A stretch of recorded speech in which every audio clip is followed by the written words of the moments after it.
अखिलेश यादव जी हैं जो मुसलमानों के वोट बैंक पर सियासी डकैती डालते आए, मैदान में जनता के बीच में जाकर के कार्य नहीं करते हैं। ये सिर्फ और सिर्फ ट्वीट करने का काम करते हैं, क्योंकि लाल का मुकाबला अब हरे से है और हरा विजयी होगा। बयानों के ये तीर और ये तासीर ये बताने के लिए काफी है कि यूपी में चुनावी साल की आहट ने सियासी सरगर्मियां बढ़ा दी हैं। यूपी के सियासी दंगल में इस बार ओवैसी की पार्टी AIMIM पूरे दमखम से उतरने जा रही है। लिहाजा खुद को मुस्लिम वोटर्स का अलमबरदार बताने वाली ये सपा सीधे तौर पर AIMIM के निशाने पर आ चुकी है। लाल का मुकाबला अब हरे से है और हरा विजयी होगा। लाल ने बहुत धोखा दिया है, उत्तर प्रदेश में बहुत धोखा दिया लाल ने हमको। अब वो हमारा मुकाबला नहीं कर सकते हैं। वो लोग जो सियासी डकैती हमारे वोट बैंक पे डालते आए हैं, अब वो समय जा चुका है और उत्तर प्रदेश में MIM किंग मेकर की भूमिका में रहेगी, ये हमारा विश्वास है। 2027 की सियासी बिसात पर होने वाले शय और मात के खेल के लिए AIMIM ने मोहरों को लाल और हरे रंग के बांटकर यूपी में सपा को मात देने के लिए ताल ठोक दी है। साथ ही पार्टी ने बूथ स्तर पर अपने संगठन को मजबूत करने की कवायद भी शुरू कर दी है।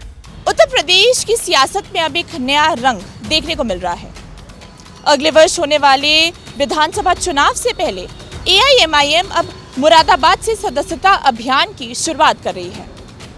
AIMIM का साफ तौर पर कहना है कि अगले 1 महीने में वो 1 लाख से ज्यादा नए सदस्य और तकरीबन 5,000 से ज्यादा सक्रिय कार्यकर्ता अपनी पार्टी में जोड़ेगी। मुंबई के BMC चुनाव में सपा के मुस्लिम गढ़ में सेंध लगाने और 8 सीटों पर पार्टी का परचम लहराने के बाद अब AIMIM की नजर यूपी में सपा के मुस्लिम वोट बैंक पर है, जो AIMIM के बयानों से साफ तौर पर नजर आ रही है। ऐसे में यूपी की सियासत में AIMIM सपा के लिए कितना बड़ा खतरा है, इस बारे में DDUP संवाददाता बरखा बली ने सपा प्रवक्ता धर्मेंद्र सिंह से बात की। देखिए, AIMIM द्वारा समाजवादी पार्टी पर कई गंभीर आरोप लगाए गए हैं। इस पर बात करने के लिए हमारे साथ समाजवादी पार्टी के प्रवक्ता धर्मेंद्र सिंह जुड़ चुके हैं। सर, AIMIM ने साफ तौर पर कहा है कि सपा के कार्यकाल में मुसलमानों के साथ अन्याय हुआ है। देखिए, वो क्या कहते हैं उससे हम सहमत नहीं हैं। सच ये है कि उनके जो क्रियाकलाप हैं, विभिन्न राज्यों में उनकी जो उपस्थिति है, उससे किसका फ़ायदा और नुकसान हो रहा है पूरा देश और प्रदेश देख रहा है।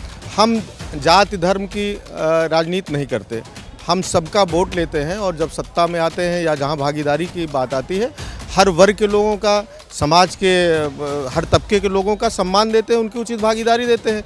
वोट जो नहीं भी देता है, हम उसको भी उसके सामाजिक जो उनकी ज़रूरतें हैं, सामाजिक न्याय को मानने वाले लोग हैं, तो उनको भी हम लोग सम्मान देते हैं। उत्तर प्रदेश की सियासत में मुस्लिम मतदाता एक निर्णायक भूमिका निभाते हैं, जो राज्य की आबादी का लगभग 19% से 23% हिस्सा हैं।